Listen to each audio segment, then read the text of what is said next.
شیر اور ڈینگی۔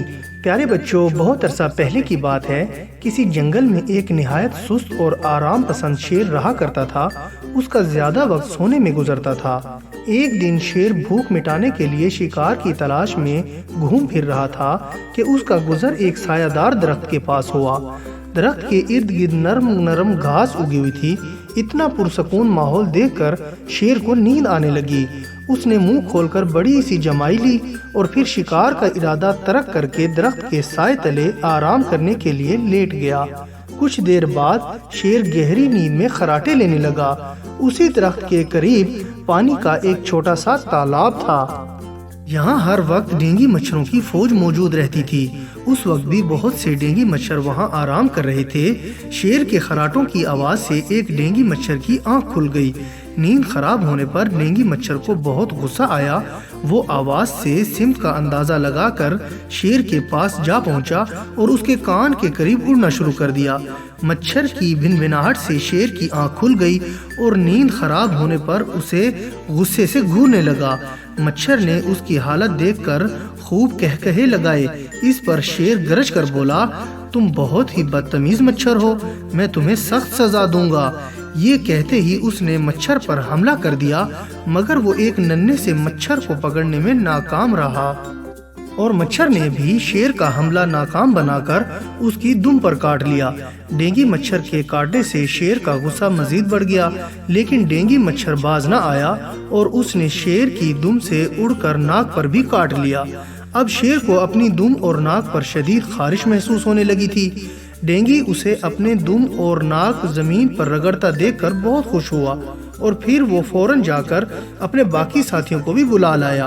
مچھروں کی فوج نے وہاں پہنچتے ہی شیر پر حملہ کر دیا اور سب مل کر شیر کا تازہ خون چوسنے لگے۔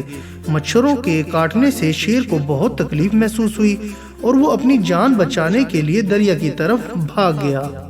شیر کو شکست دینے کے بعد ڈینگی مچھروں کی فوج اپنی فتح کا جشن مناتی ہوئی واپس پانی کے تالاب کی طرف لوٹ گئی، لیکن ان کا سربراہ مچھر اپنی جیت پر اتراتا ہوا اکیلا ہی دوسری جانب اڑ گیا۔ جب وہ اپنی فتح کے غرور میں ایک درخت کے پاس سے گزر رہا تھا تو وہاں بنے مکڑی کے جال میں پھنس گیا۔ ڈینگی مچھر نے مکڑی کے جال سے نکلنے کی بہت کوشش کی مگر آزاد نہ ہو سکا۔ اسی لمحے جالے کے قریب بیٹھی ہوئی موٹی تازی مکڑی نے ڈینگی مچھر پر حملہ کر دیا اور اسے کھا گئی۔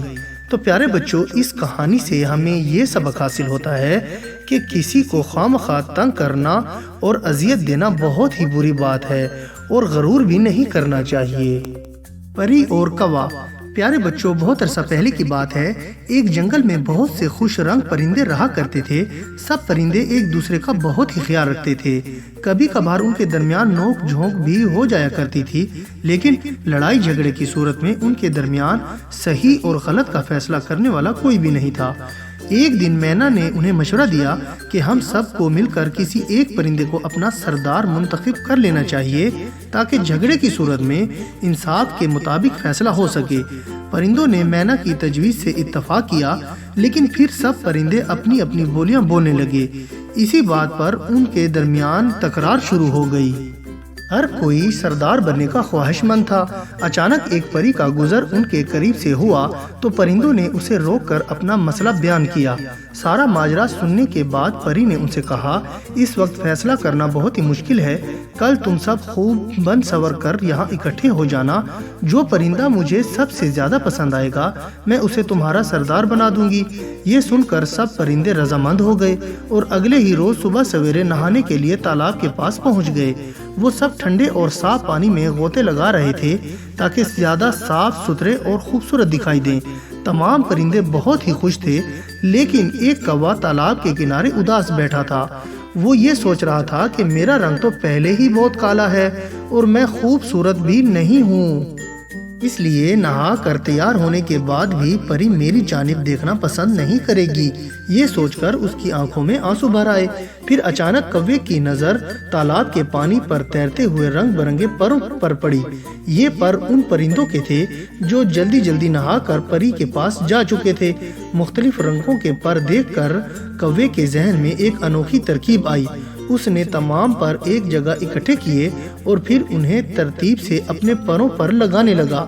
دوسرے پرندوں کے رنگ برنگے پر اپنے جسم پر سجانے کے بعد کوا اڑتا ہوا اس جگہ پہنچ گیا جہاں پری نے ان کے سردار کا انتخاب کرنا تھا۔ اسی لمحے پری بھی وہاں پہنچ گئی۔ اس نے سب پرندوں کو غور سے دیکھنا شروع کیا، لیکن کسی بھی پرندے میں کوئی خاص بات نظر نہیں آ رہی تھی، مگر جیسے ہی پری کی نظر کوے پر پڑی تو اس نے مسکرا کر باقی پرندوں سے کہا، اچھے ساتھیو، آج سے کوا تمہارا سردار ہے، تم سب اس کا حکم ماننا۔ یہ کہہ کر پری وہاں سے غائب ہو گئی۔ کوا سردار بن کر دل ہی دل میں اپنی عقل مندی اور چالاکی پر بہت ہی خوش ہوا۔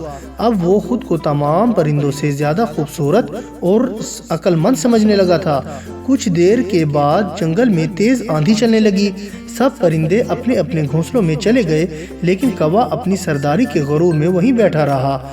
آندھی جب تھوڑی اور تیز ہوئی تو اپنے ساتھ کوے کے نکلی پر بھی لے اڑی۔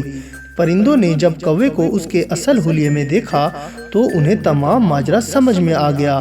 انہیں کوے کی چالاکی پر بہت غصہ آیا اور سب نے مل کر اس کی خوب درگت بنائی۔ اس طرح کوے کو اپنی بے وقوفی اور چالاکی کی سزا مل گئی۔ تو پیارے بچوں، اس کہانی سے ہمیں یہ سبق حاصل ہوتا ہے کہ کبھی کبھی خود کو ضرورت سے زیادہ چالاک سمجھنے میں نقصان بھی ہو سکتا ہے۔ اور بچوں، میں امید کرتا ہوں کہ آپ کو میری یہ کہانی پسند آئی ہوگی اور آپ اس کو لائک، شیئر اور کمنٹس بھی کریں گے۔ اور سب سے ضروری بات یہ ہے کہ آپ میرے اس چینل کو سبسکرائب کرنا نہ بھولیے گا۔ اس سے آپ کو میری نئی کہانیوں کا بھی پتہ چلتا رہے گا۔ اور اب میں اجازت چاہتا ہوں، اپنا بہت خیال رکھیے گا۔ اللہ حافظ۔